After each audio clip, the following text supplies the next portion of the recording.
नमस्कार. आजच्या डीप डाईव्हमध्ये आपण एका एकदम फ्रेश विषयावर गप्पा मारणार आहोत. हो, आणि विषय खूप महत्वाचा आहे. नक्कीच. आजचा आपला विषय आहे महाराष्ट्र शासनाची लेक लाडकी योजना. आपण काही सरकारी अहवाल आणि शासनाचे GR म्हणजे शासन निर्णय वाचून काढले आहेत. बरोबर.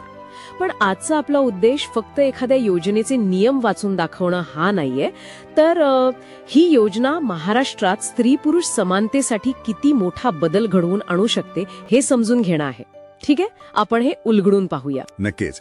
येथील सर्वात रंजक गोष्ट म्हणजे ही योजना केवळ काहीतरी रक्कम वाटून टाकण्यापुरती मर्यादित नाहीये. म्हणजे पैसे तर मिळतातच ना. हो, पैसे आहेतच, पण एका मुलीच्या जन्मापासून ते ती 18 वर्षांची होईपर्यंत जे 5 अत्यंत महत्वाचे टप्पे असतात ना, तिथे तिला एक सुरक्षित कवच देण्याचा हा प्रयत्न आहे. बरोबर.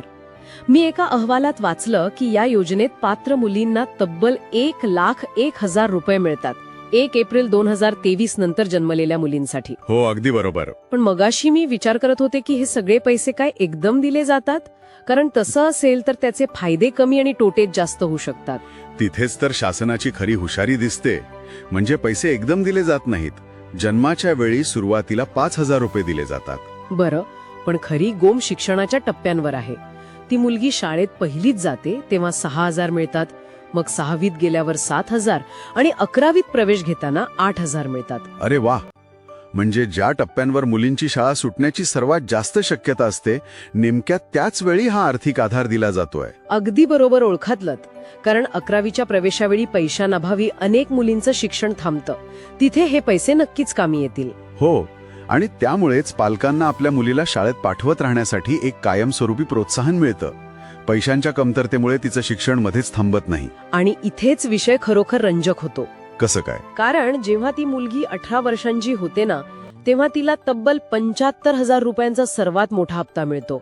पण तो मिळवण्यासाठी शासनाने एक अत्यंत महत्वाची अट ठेवली आहे. हो, ती अट म्हणजे मुलगी अविवाहित असली पाहिजे. हे खूपच भारी आहे.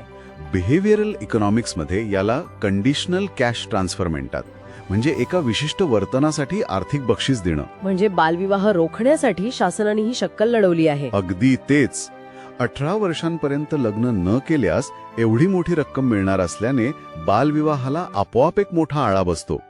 पैशांची गरज आणि शिक्षणाचा खर्च या दोन्ही गोष्टींची सांगड इथे खूपच हुशारीने घातली आहे. खरंच एका अटीमुळे लोकांच्या मानसिकतेत किती मोठा बदल घडू शकतो हे यातून दिसतं. पण मला सांगा, ही योजना नक्की कोणासाठी आहे? सगळेच याचा लाभ घेऊ शकतात का? जर आपण याचा मोठ्या चित्राशी संबंध जोडला तर लक्षात येईल की ही योजना प्रामुख्याने समाजातील सर्वात उपेक्षित आणि गरजू घटकांसाठी बनवली आहे. म्हणजे उत्पन्नाची काही अट आहे का? होय. ज्या कुटुंबांचं उत्पन्न 1 लाखापेक्षा कमी आहे आणि ज्यांच्याकडे पिवळं किंवा केशरी रेशन कार्ड आहे, त्यांना याचा फायदा मिळतो. अच्छा. आणि यात लोकसंख्या नियंत्रणाचाही काहीतरी संबंध आहे असं मी कुठेतरी वाचलं होतं. बरोबर. ही योजना फक्त आर्थिक मदत करत नाही, तर ती लोकसंख्या नियंत्रण आणि अनाथ मुलींच्या कल्याणासारखे अनेक सामाजिक प्रश्न एकाच वेळी सोडवण्याचा प्रयत्न करते. ते कसं? जसं की या योजनेचा लाभ घेण्यासाठी दुसऱ्या मुलीनंतर पालकांनी कुटुंब नियोजन शस्त्रक्रिया करणं अनिवार्य केलं आहे. सोबतच अनाथ आश्रमातील मुली आणि जुळ्या मुलींसाठीही खास सवलती आहेत. यातून शासनाचा हेतू खूप स्पष्ट दिसतो. हे सगळं ऐकल्यावर एक गोष्ट नक्कीच जाणवते. आपण या योजनेसाठी पात्र असो किंवा नसो, पण एक उत्तम सरकारी धोरण किंवा पॉलिसी डिझाईन कसं असावं याची ही एक अप्रतिम केस स्टडी आहे. नक्कीच. आर्थिक मदतीचा अतिशय हुशारीने वापर करून सामाजिक वर्तनात कसा सकारात्मक बदल घडून आणता येतो हे यातून शिकण्यासारखं आहे. तर या सगळ्याचा नेमका अर्थ काय? अर्थ हाच आहे की कागदावर धोरण कितीही उत्तम असलं तरी त्याची प्रत्यक्ष अंमलबजावणी तितकीच महत्वाची असते. आणि यावरून एक महत्वाचा प्रश्न उभा राहतो. कोणता प्रश्न? या योजनेचा मुख्य टार्गेट ग्रुप ग्रामीण आणि दुर्गम भागात आहे. तिथे KYC करणे म्हणजेच इंटरनेटच्या अभावामुळे आधार कार्ड आणि बोटांचे ठसे मॅच न होणे किंवा उत्पन्नाचे दाखले वेळेत न मिळणे यासारख्या अनेक प्रशासकीय अडचणी येतात. हो, कागदपत्रांचं काम खूप कठीण असतं तिथे. अगदी. जर या योजनेने तळागाळातील या सर्व अडचणींवर यशस्वी मात केली तर भविष्यात 1 लाख रुपयांची ही लखपती गुंतवणूक संपूर्ण देशातील बालविवाह आणि शाळागळती थांबवण्यासाठी एक राष्ट्रीय मॉडेल बनू शकेल का? हा असा प्रश्न आहे ज्यावर नक्कीच सखोल विचार व्हायला